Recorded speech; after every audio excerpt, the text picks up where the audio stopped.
Hi friends, welcome back to my channel. So, இன்னைக்கு நம்ம பார்க்க போறது ஒரு இன்ஸ்பிரேஷனலான ஒரு வீடியோ. ஆக்சுவலா அது ஹிஸ்டரி அப்படின்னு கூட சொல்லலாம். ஒரு பெரிய பிராண்டோட ஹிஸ்டரியை தான் நம்ம வந்து பார்க்க போறோம். அண்ட் இந்த ஸ்டோரி எனக்கு எப்படி தெரிய வந்துச்சு அப்படின்னு சொல்லி பார்த்தோம்னா, நான் சும்மா யூடியூப் ஸ்வைப் பண்ணிட்டு இருக்கும்போது இந்த சேனல் எனக்கு வந்து கண்ணில் தென்பட்டுச்சு. ஆக்சுவலா நான் பார்க்கும்போது அது வந்து வேற ஒரு வீடியோ தான் நான் பார்த்தேன். பட் அந்த ஸ்டோரி வந்து ரொம்ப இன்ஸ்பிரேஷனலா இருந்துச்சு. நமக்கு இந்த மாதிரி ஃபேஷன் கண்டென்ட்ல ஏதாவது வீடியோ இருக்கா அப்படின்னு சொல்லி பார்ப்போமே அப்படின்னு சொல்லி பார்த்துட்டு இருக்கும்போது தான் இந்த வீடியோ எனக்கு அதில் சிக்கிச்சு. ஸோ அதனால அதை நான் வந்து கண்டிப்பா இங்கிலீஷ்ல இருக்கிற தமிழ்ல டப் பண்ணணும் அப்படிங்கிறனால நினைச்சேன். அண்ட் அந்த சேனல் நீங்க போய் ரெஃபர் பண்ணி பார்க்கணும் அப்படின்னா நான் டிஸ்கிரிப்ஷன்ல லிங்க் கொடுத்துருக்கேன், போய் செக் பண்ணி பார்த்துக்கோங்க. ஸோ இப்போ வீடியோக்குள்ள போய் பார்த்துடலாம். But further ado, here we go.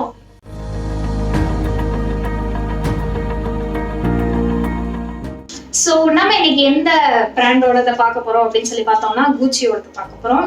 So கூச்சி அப்படிங்கிற பிராண்ட் வந்து யாரு இன்வென்ட் பண்ணா அப்படின்னு சொல்லி பார்த்தோம்னா குச்சியோ குச்சி அப்படிங்கிற ஒரு பர்சன் தான் இன்வென்ட் பண்ணியிருக்காங்க. அந்த பர்சன் எப்போ பிறந்தாங்க அப்படின்னு சொல்லி பார்த்தோம்னா March 26, 1881 ஃப்ளோரிடா இட்டாலியில பிறந்திருக்காங்க. ஸோ அவங்களோட பேரண்ட்ஸ் வந்து நம்ம அந்த கூடையெல்லாம் பின்னுவோம் இல்லையா, ஸோ அந்த மாதிரி அவங்க வந்து ஹேட் பண்ணியிருக்காங்க. ஸோ அந்த பிஸ்னஸ் தான் அவங்க பார்த்துட்டு இருந்திருக்காங்க. நெக்ஸ்ட் வந்து அந்த பிஸ்னஸை அப்படியே நம்ம பையனுக்கு கொடுப்போம் அப்படிங்கிற மாதிரி யோசிச்சுட்டு இருந்திருக்காங்க. பட் அன்ஃபார்ச்சுனேட்லி குச்சியோ குச்சி வந்து 17 இயர்ஸா மாறும்போது அவங்களோட பிஸ்னஸ் வந்து ரொம்ப டவுன் ஆயிருக்கு. அந்த ஹேட் பிஸ்னஸ் வந்து ரொம்ப டவுன் ஆயிடுச்சு அப்படிங்கிறதுனால இவங்களால ஃபர்தரா கொண்டு போக முடியல. ஸோ அதனால அந்த ஃபேமிலி வந்து ப்ரோக் ஆகி இவங்களும் அவங்க அப்பாவும் மட்டும் இங்கிலாந்துக்கு கிளம்பி வந்துட்டாங்க. இங்கிலாந்து கிளம்பி வந்திருக்கும் போது இவங்களுக்கு ஒரு ஜாப் ஆஃபர் ஆயிருக்கு. சவாய் ஹோட்டல் அப்படிங்கிற ஒரு ஹோட்டல். அப்போ அந்த ஹோட்டல் ரொம்ப பெரிய ஹோட்டல் போல. ஸோ அந்த ஹோட்டல்ல அவர் டிஷ் வாஷரா இருந்திருக்காரு, வெயிட்டரா இருந்திருக்காரு, பெல் ஹாப்பா இருந்திருக்காரு. ஸோ லேட்டரா எலிவேட்டர். அந்த ஹோட்டல்ல எலிவேட்டர் அட்டெண்டரா இருக்கிறதே ஒரு பெரிய விஷயமா. ஏன்னா அப்போ அந்த காலத்துல வந்து அந்த ஹோட்டல்ல மட்டும்தான் எலக்ட்ரிக் எலிவேட்டர் இருக்கு. ஸோ அந்த டயத்துல இவங்க வந்து நிறைய வெல்த்தியான பீப்புள், ஃபேமஸான பீப்புள்லாம் அந்த இடத்துல அவங்களால க்ளோஸா பார்க்க. ஸோ அவங்க கையில நிறைய பேக் எல்லாம் இருந்திருக்கு. அதுவும் வந்து அந்த பேக்ஸ் எல்லாம் வந்து ரொம்ப குவாலிட்டியா நம்ம இப்போ யூஸ் பண்றோம் இல்லையா, பிராண்டுக்காக நம்ம சில பொருள் வாங்குறோம் இல்லையா, அதே மாதிரிதான் அப்பவுமே வந்து அந்த குவாலிட்டி அந்த பிராண்ட்காக தான் அவங்க யூஸ் பண்ணியிருக்காங்க. ரொம்ப நெசசிட்டிக்காக இல்லாம அந்த பிராண்ட்காக அவங்க யூஸ் பண்ணியிருக்காங்க. ஸோ அப்பதான் இவங்களுக்கு புரிய வந்திருக்கு அவங்க வந்து பெருசா குவாலிட்டியை தான் எதிர்பார்க்கறாங்க, காஸ்ட் எல்லாம் பெருசா கவனிக்க மாட்டேங்கிறாங்க அப்படிங்கிற மாதிரி யோசிச்சிருக்காங்க. 1901 வந்து அவங்களுக்கு ஓரளவுக்கு மணி சேவ் ஆயிருக்கு. அகைன் அவங்க வந்து ஃப்ளோரிடாவுக்கு ரிட்டர்ன் ஆயிருக்காங்க. ஸோ ரிட்டர்ன் ஆன அப்புறம் அவங்க ஈடா கேல்விலி அப்படிங்கிற ஒரு லேடியை வந்து கல்யாணம் பண்ணிக்கிறாங்க.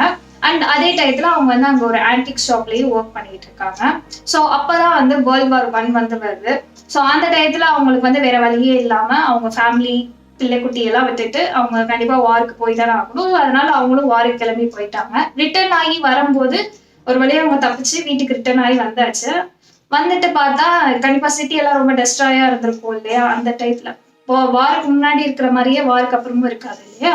ஸோ அதனால அவங்களுக்கு வந்து அந்த வேலை போயிடுச்சு. அதுக்கப்புறமா ஃபார்ச்சுனேட்லி இவங்களுக்கு வந்து இன்னொரு ஒரு வேலை கிடைச்சிருச்சு. என்ன வேலை அப்படின்னு சொல்லி பார்த்தோம்னா ஒரு லெதர் கம்பெனில வந்து இவங்களுக்கு ஒரு வேலை கிடைச்சிருக்கு. ஸோ அந்த கம்பெனில இவங்களோட ஓனர் வந்து இவங்களுக்கு அந்த லெதர் பத்தி எல்லாமே நல்லா சொல்லி கொடுத்துருக்காங்க. அண்ட் இவங்களும் வந்து ரொம்ப ஃபாஸ்டா அதை வந்து பிக்கப் பண்ணிட்டாங்க. ஸோ அதனால இவங்களை வந்து ரோம்க்கு அனுப்பிச்சுட்டு இருக்காங்க. நீ வந்து இன்னொரு பிரான்ச் ஆரம்பிக்கலாம் அப்படின்னு சொல்லிட்டு இவங்களை ஒரு மேனேஜர் ஆக்கி இவங்களை ரோம்க்கு அனுப்பிச்சுட்டு இருக்காங்க. பட் இவங்களோட ஒய்ஃப் வந்து ஃப்ளோரிடாவை விட்டு போறதுக்கு மனசு இல்லை அப்படிங்கிறதுனால அவங்க ஃப்ளோரிடாலே இருக்காங்க.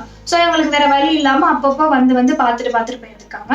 ஸோ இவங்க வந்து பார்த்துட்டு போகும்போதெல்லாம் இவங்களுக்கு வந்து தோணுமா, இந்த மாதிரி நம்மளே புதுசா ஒரு பிசினஸ் ஆரம்பிப்போம், ஃப்ளோரிடாலே நம்ம ஆரம்பிப்போம் அப்படிங்கிற மாதிரி யோசிச்சுட்டே இருக்காங்க. பட் ஸோ 1921 ஒரு சண்டே அவங்க வந்து சும்மா அவங்களோட ஒய்ஃபோட ஷாப்பிங் போயிட்டு இருக்கும்போது ஒரு கார்னரா ஒரு இடத்துல வந்துட்டு ஒரு கடை வந்து ரெண்டுக்கு இருக்கிறத இவங்க பார்த்துருக்காங்க. அப்போ எங்க ஒய்ஃப் வந்து சொல்லியிருக்காங்க, என்கரேஜ் பண்ணிருக்காங்க, நீங்க வந்து ஸ்டார்ட் பண்ணணும்னு சொல்லிட்டே இருக்கீங்கல்ல, ஸோ ஸ்டார்ட் பண்ணுங்க, இந்த கடையை எடுத்து நீங்க ஸ்டார்ட் பண்ணுங்க அப்படிங்கிற மாதிரி சொல்லியிருக்காங்க. ஸோ அப்போ வந்து நம்ம குச்சியோ குச்சியுமே கொஞ்சம் கூட யோசிக்காம ஓகே நம்ம ஸ்டார்ட் பண்ணுவோம் அப்படின்னு சொல்லி ஸ்டார்ட் பண்ணியிருக்காங்க.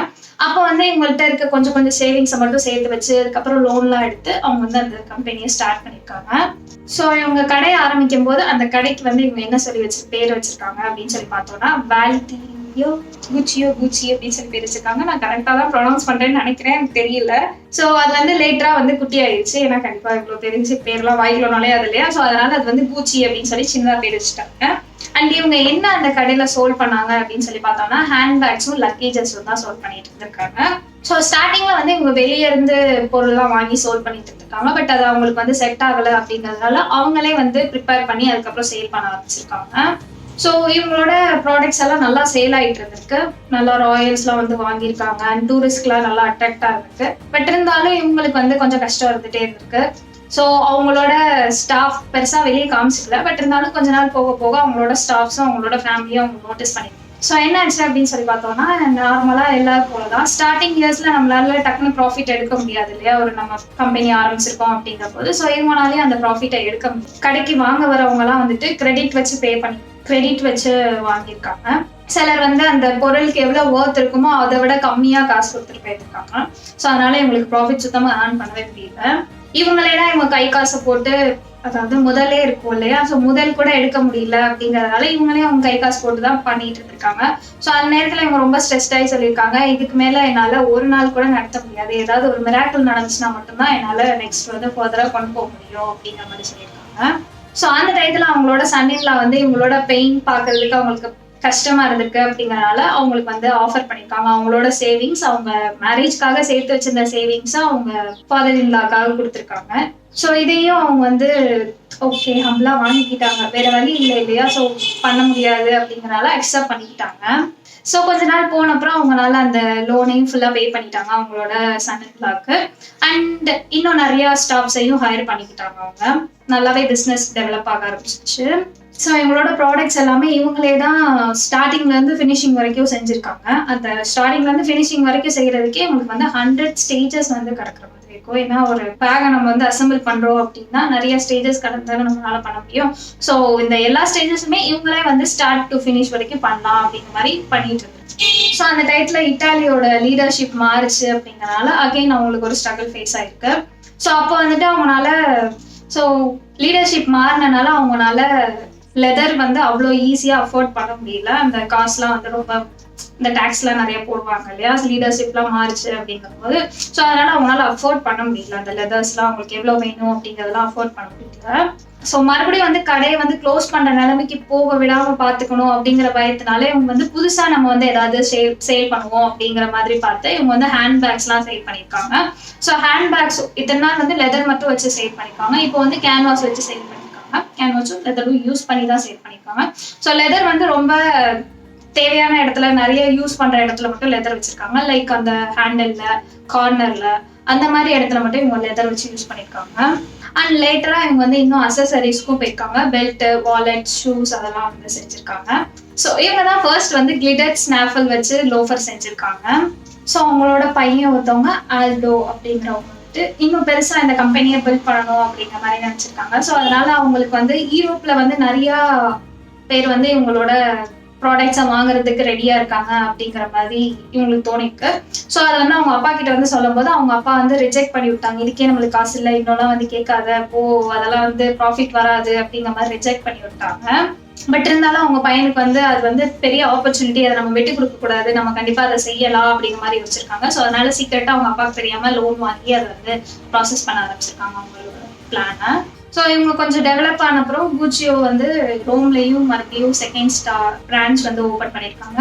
ஸோ அந்த டைத்துல மறுபடியும் உங்களுக்கு செகண்ட் வேர்ல்ட் வார் வந்திருக்கு. ஸோ அது வந்து கண்டிப்பாக ஒரு சேவியரா இருந்திருக்கு அவங்க ஃபேமிலிக்கு அப்படிங்கிற மாதிரி சொல்றாங்க. ஏன்னா அந்த டைத்துல சோல்ஜர்ஸ்லாம் வரும்போது அவங்க வந்து இந்த கடையில வந்து தான் நிறைய ப்ராடக்ட்ஸ்லாம் வாங்கி அவங்க ஃபேமிலிக்கு சென்ட் பண்றதா இருக்கட்டும், அந்த மாதிரிலாம் பண்ணியிருக்காங்க. ஸோ செகண்ட் வேர்ல்ட் வார் முடிஞ்ச அப்புறம் இவங்களுக்கு வந்து நிறைய லோன் வந்து ஆஃபர் ஆயிருக்கு. நீங்க வந்து கண்டிப்பா 2 ஷாப்பையும் க்ளோஸ் பண்ணிடாதீங்க, நீங்க வந்து ரன் பண்ணுங்க, நல்லா போயிட்டு இருக்கு அப்படிங்கிற மாதிரி.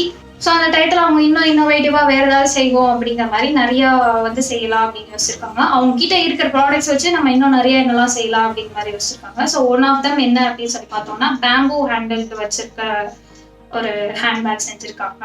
பிக் ஸ்கின் வச்சு ஹேண்ட்பேக் செஞ்சிருக்காங்க. ஸோ மறுபடியும் இவங்க ஒரு 3rd ஷாப் ஓப்பன் பண்ணியிருக்காங்க, மிலான் அப்படிங்கிறவங்க. ஸோ அதே டயத்துல இவங்களோட பையன் இருக்காங்க, நான் ஆல்டோ சொன்னோம் இல்லையா. ஸோ அதோட சேர்ந்து இவங்க இன்னும் 2 பையனும் போயிருக்காங்க. அமெரிக்காவில் போயிட்டு நம்ம வந்து இன்னொரு ஷாப் வந்து ஓப்பன் பண்ணலாம் அப்படின்னு சொல்லிட்டு அப்பாவுக்கு தெரியாம சீக்கிரட்டா வந்து ப்ரூவ் பண்ணியிருக்காங்க. ஸோ ஒரு லோன் வாங்கிட்டு தான் போயிருக்காங்க, சும்மாலாம் கை வீசிட்டு போக முடியாது இல்லையா. ஸோ அதனால ஒரு லோன் வாங்கிட்டு தான் போயிருக்காங்க. $7,000 வந்து லோன் வாங்கிட்டு போயிருக்காங்க. ஸோ அங்கே போயிட்டு நியூயார்க்ல போயிட்டு ஒரு ஸ்மால் ஷாப் வந்து வச்சிருக்காங்க. ஸோ இது வந்து அப்பாவுக்கு தெரிஞ்சோடனே அப்பா வந்து டென்ஷன் ஆயிட்டாங்க, வீட்டுக்கு வாங்கினீங்க அப்படின்னு சொல்லிட்டு. ஸோ அதுக்கப்புறமும் 1 இயர்க்கு அப்புறம் ஒரு வழியா வந்து நியூயார்க்ல போயிட்டு ஒரு ஷாப் வச்சுட்டாங்க. ஸோ அந்த டைத்துல அதுதான் இட்டாலியன் ஓன் பண்ணிருக்க ஒரு ஸ்டோரா வந்து அமெரிக்கால இருந்திருக்கு. ஸோ அவங்களோட அங்கே போன அப்புறமா அவங்களுக்கு வந்து வேர்ல்டு வைட் ஃபேன்ஸ்லாம் கிடைச்சிட்டாங்க. லைக் யூரோப்ல இருந்து நிறைய பேர் வந்து வாங்கியிருக்காங்க, ராயல்ஸுமே வாங்கியிருக்காங்க, ஃபேமஸ் பீப்புள்லாம் வந்திருக்காங்க. எக்ஸாம்பிளுக்கு அவங்க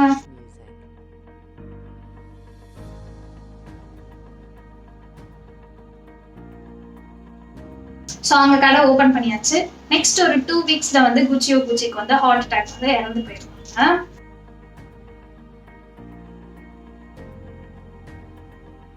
So that's it.